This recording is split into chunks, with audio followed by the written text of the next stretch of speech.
এবার ইসরায়েলকে ধ্বংস করার হুমকি দিল মধ্যপ্রাচ্যের দেশ ইরান।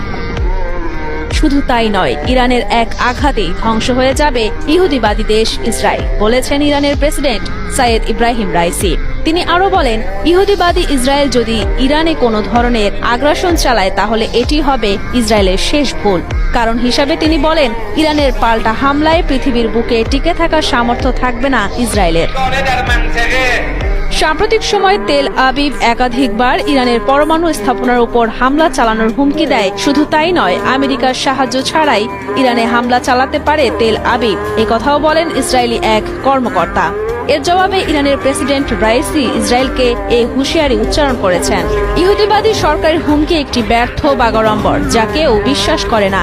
ইসরায়েলি শত্রু যদি আমাদের বিরুদ্ধে সামান্যতম কোনো পদক্ষেপ নেয় তাহলে আমাদের প্রথম পাল্টা আঘাতেই ইসরায়েল ধ্বংস হয়ে যাবে।